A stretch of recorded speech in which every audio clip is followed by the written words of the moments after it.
Hey everybody, my name is Nick Corso. I am the commissioner of a brand new professional cricket league known as North American Cricket Club here in North America. Today I have with me our co-founder, Mr. Julien Fountain, international cricket coach. He is our not only a co-founder of the league, but also our VP of coaching, education, and training. And today, Julie and I are going to be talking about something that's kind of near and dear to the foundation and fundamentals of what we're trying to do at North American Cricket Club, which is the talent of the North American athlete and the training that the North American athlete goes through historically compared to cricketers from the rest of the world. I know, Julian, you've got a ton to say about this. You've been very vocal about it. I love it. And it's the basis of what we're doing. So let's start with the talent. Let's start with the talent first, and then I know they're going to be intermingled, so Sure. you take it away. Okay. I mean, there's the starting point, which is the game of baseball, the game of softball, and the game of cricket. The fundamental skills overlap. All the Sure. core skills overlap. So that's your starting point. That yes, there are some peripheral stuff, there are some differences, but the fundamentals are basically the same. Now, looking at the way athletes are trained and recruited and sort of the career path and trajectory that you have here in the US, just for me, the bottom line is the standards of athleticism and skill execution are so high, the bar is set so high, much lower down, like at a much younger age. So I think because we have such a large population here in the US, we have a large sports participation that, to make the standard to play any sport at high school requires, an intense and elite level of dedication and athletic training, gameplay, etc., etc. And that then obviously increases the higher up the system. So, the phrase you hear every day is making it to the next level. And I think that's key here in what we're doing is that, the pyramid structure here in the US is set so high, it's such a steep curve, that can only mean that the very best of the best make it to the next level and then up to the professional end. So, Julian, we're so used to that culture here in the US. Is that just not seen anywhere else or everywhere else? Well, I mean, anecdotally, I'll tell you that within the cricket structure, cricket's changed drastically over the last sort of 30 years. And the athletic side to cricket has most definitely increased. Great. The Yeah. comparing cricket now to cricket in the 1970s or 1980s, it's completely different. The athletic standard has improved drastically. I think the difference being in that most of the countries that play cricket have smaller populations, other than India. Obviously, India is the complete Right. outlier Right. in this conversation. But other than India, a lot of the countries have relatively smaller playing populations. Whereas here in the US, we have a massive playing population across all sports. So, you combine that massive population with the desire to play upper level, whether it's high school to college, college to pro, then the bar naturally rises, which is great for the sport because it means obviously the very best athletes get through. However, there's still a large chunk of athletes who get left behind at each level.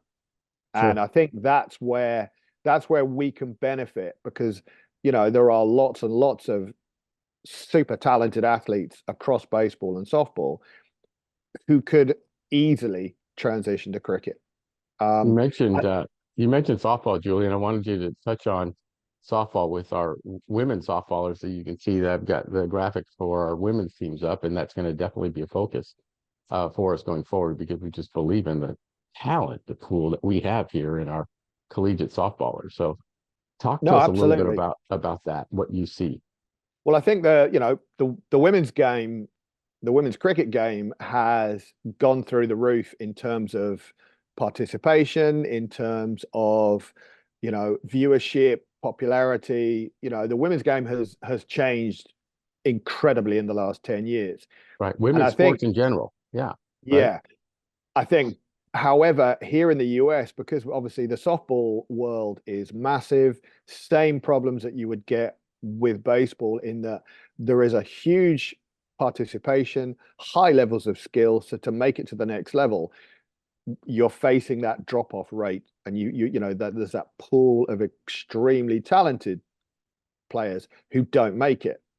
What I would say is that within the cricket world, the participation rates vary country to country. And here in the US, female cricket participation is still quite small. Sure. It's not a large pool here in the US.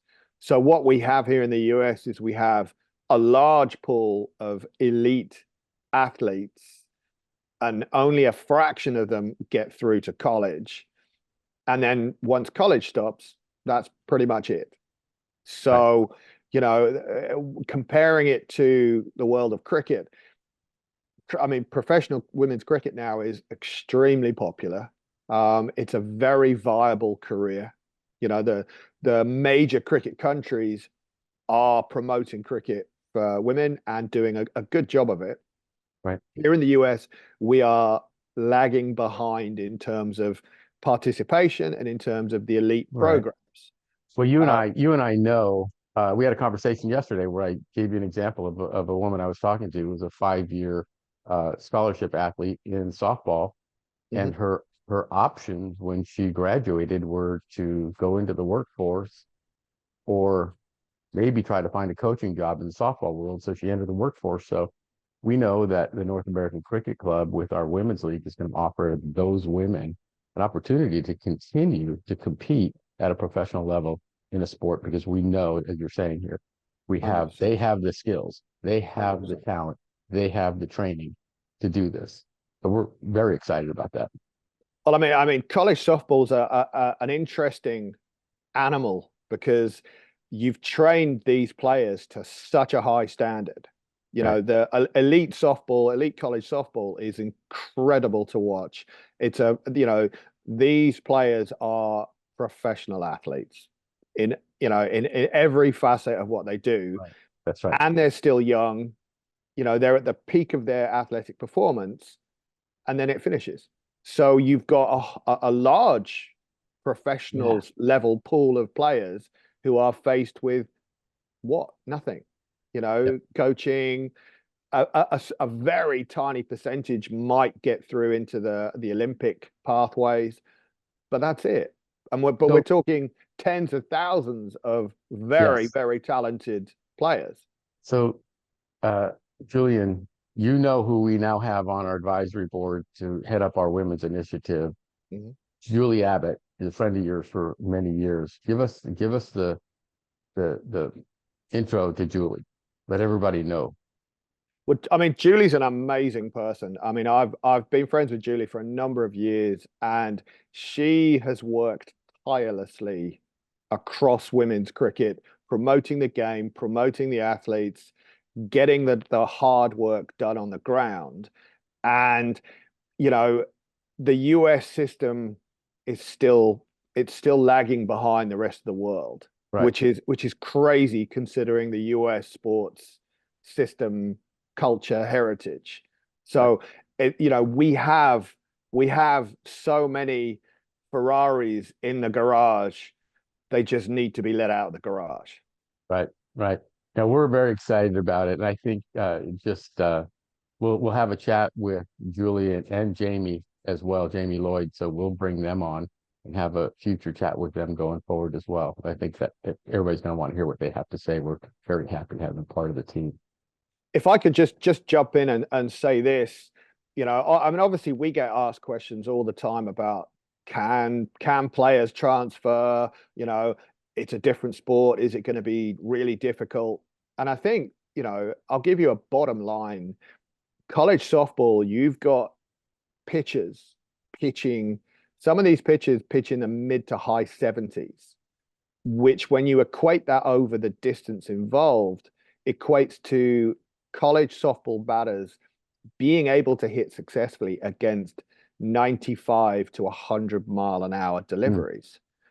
Now, I'm going to be brutal here and say that there's nobody in the women's cricket world that can pitch, bowl anywhere near close to that. So if you've got batters who are comfortable hitting 90 plus miles an hour with a cylindrical bat on a regular basis, when they face women's bowling, which might only be 60, 65, honestly, I think they're going to find it'll be the difference between playing fast pitch and slow pitch almost. Right.